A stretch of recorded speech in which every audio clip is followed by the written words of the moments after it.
Hello children, welcome back. Today I'm going to teach you on the numerical based on the Henry law and the Raoults law. As we all know that the Henry law is dependent on gas in liquid, and the formula is given Pa is equal to Kh into Xa, where Pa is known as the partial pressure of the gas above the solution, that means through solution. Kh is equal to Henry constant and Xa is equal to mole fraction of the gas, as we know that the mole fraction. So when the mole fraction comes, that means you need to find the moles. Next is Raoults law. Raoults law is dependent on the ideal solution. Now what do you mean by ideal solution? Ideal solution means when two liquids are volatile in nature. Therefore, you'll be having two liquids. That means liquid in liquid state. So that means Pa is the liquid A, Pb is the liquid B. So Pa equal to Xa into P naught A, Pb equal to Xb into P naught B. Xa and Xb are known as mole fraction of A and B in the solution. P naught A and P naught B is known as vapor pressure in pure state, and Pa and Pb is known as partial pressure of component A and B. So while solving the numericals, you should be careful that what is being given, either this equation, the numerical is based on two liquids or either in the gas and liquid. So Henry law is dependent on gas and liquid, whereas Raoults law is dependent on the liquid and liquid. Again, you can see there is a mole fraction in both the two equations. So that means again you need to find the moles. Next, in the Raoults law we have the second formula, mole fraction of A and B in vapor phase. Whenever you find the vapor phase, you need to apply this formula. Ya is equals to Pa upon Pa plus Pb, whereas Pa and Pb is known as P total. So Pa, that means liquid A upon total pressure, whereas in Yb is equal to Pb upon P total. So that means you get the answer as a P total equal to Pa upon Ya or P total Pb upon Yb. If you're not familiar, if you don't want to do with this equation, then you can solve P total equals to 1 minus Ya.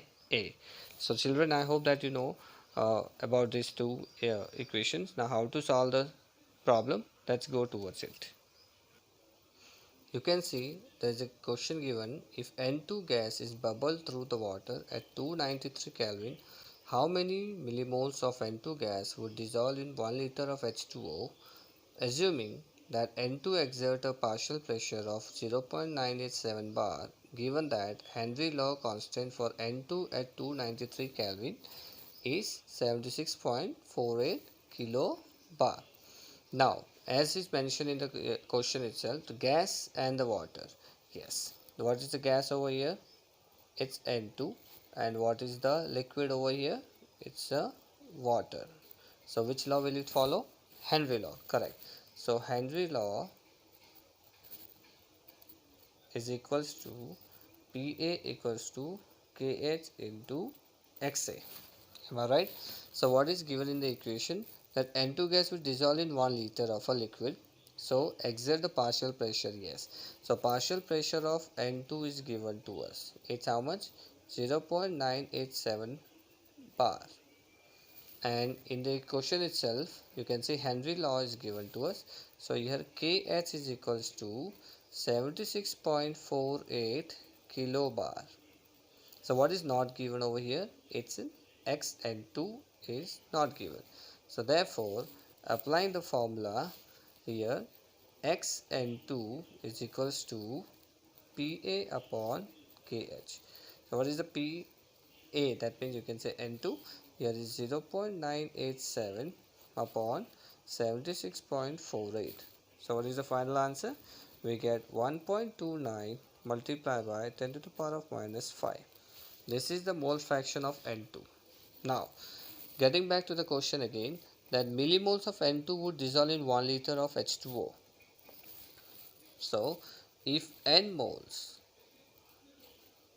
of N2 are present in 1 liter of water as mentioned in the 11th standard. Also that the moles of water is 55.55 moles. Is that clear? Keep this in mind. So therefore x moles of N2 is equals to n upon n plus 55.55, where we get the answer n upon 55.55, whereas n would be less than equals to 55.55. Therefore for the equation xn2 equals to n upon 55.55, xn2 is given to us. What is it? 1.29 multiplied 10 to the power of minus 5 is equal to n upon 55.55.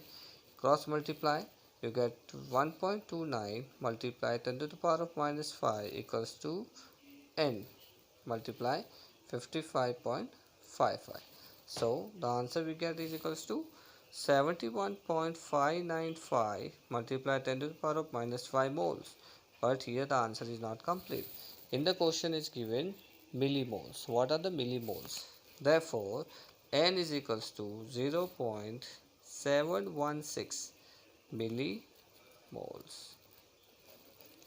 Is that clear? So this is how we find the Henry constant and the numericals to be solved. Now next let's move towards the Raoults law. This is a question. Vapor pressure of chloroform and dichloromethane at 298 Kelvin are 200 millimoles of Hg and 415 millimoles of Hg respectively. Calculate the vapor pressure of the solution prepared by mixing 25.5 gram of chloroform and 40 gram of dichloromethane at 298 Kelvin, and also find the mole fraction of each component in vapor phase. As you know now, when the vapor phase comes, now you need to apply this formula, this whole PA and PB, and then getting back to this P total, I will apply this equation. So let's see how we can solve this equation. As you know that the vapor pressure of chloroform, that means there are two liquids given. Liquid A is equals to chloroform and liquid B is equals to dichloromethane. As you can see, the mole fraction is given to us. So basically the first content of the numerical is to find the molecular mass. So molecular mass of chloroform and molecular mass of dichloromethane is, chloroform you have 119.5 gram per mole, and for the dichloromethane you have 85 gram per mole. Given mass of chloroform which given to us is 25.5 gram and given mass of dichloromethane is 40 gram. So as we get the molecular mass and given mass, so therefore moles of NCHCl3 is equals to, given is 25.5 upon 119.5, so you get the answer as a 0.213 mole, whereas for moles of dichloromethane is equals to, given is 40 upon molecular mass is 85, so you get the answer as a 0.470 mole. That means 2 moles are given to us, so total mole is equals to 0.213, 0.470, you add, you get as a 0.683 moles. Now as mentioned in the question that vapor pressure of the solution prepared mixing 25.5 and 40 gram of this, so need to calculate the mole fraction. So mole fraction of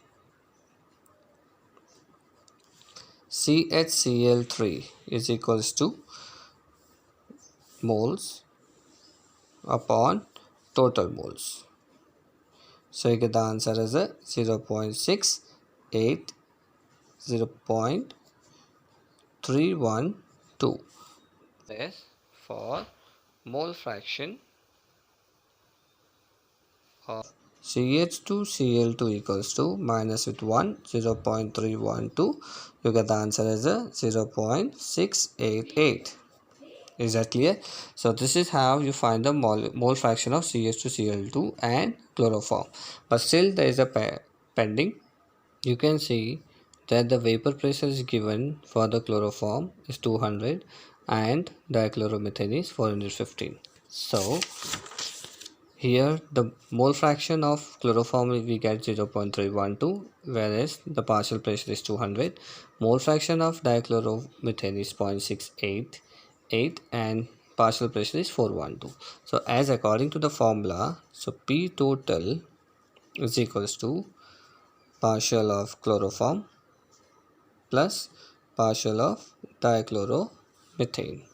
So the formula is suggested x of CHCl3 multiply with the partial pressure of CHCl3 plus mole fraction of CH2Cl2 multiply with the partial pressure of CH2Cl2.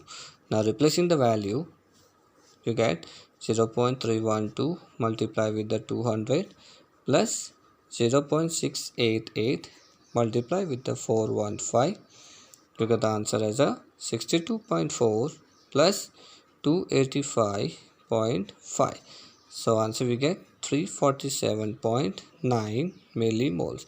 This is how we calculated the question 1 vapor pressure of chloroform and the dichloromethane. Now moving towards the next question, the mole fraction of each common vapor phase. So which formula will you apply? You will apply this formula. Is that clear? So y equal to p naught upon p total. So p total equal to p upon ya. Now what is ya over here? Ya and yb, that means it's a chloroform and dichloromethane. So you can see the calculate the mole fraction of each component vapor phase. So pressure of chloroform is 62.4, which you find out from the above equation. For the chloroform we get 285.5 millivolts from the above equation. P total is this. So the mole fraction of CHCl3 vapor phase is P partial pressure of chloroform upon P total. So what is the replace the formula or replace the number 62.4 upon 347.9 equals to, we get the answer as a 0.18. So next we need to find out about the mole fraction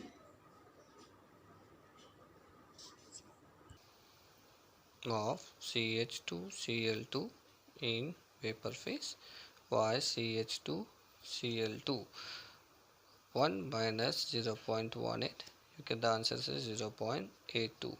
To confirm your answer, you add these two, you will get the answer as equivalent to 1. When you get this answer 1, that means your mole fraction in vapor phase is the correct answer. So this is how you solve the equation or you solve the numericals. I hope you understand the basic tricks. So children, try to solve this by yourself. I hope you will get your answer by yourself. Thank you very much and have a great day.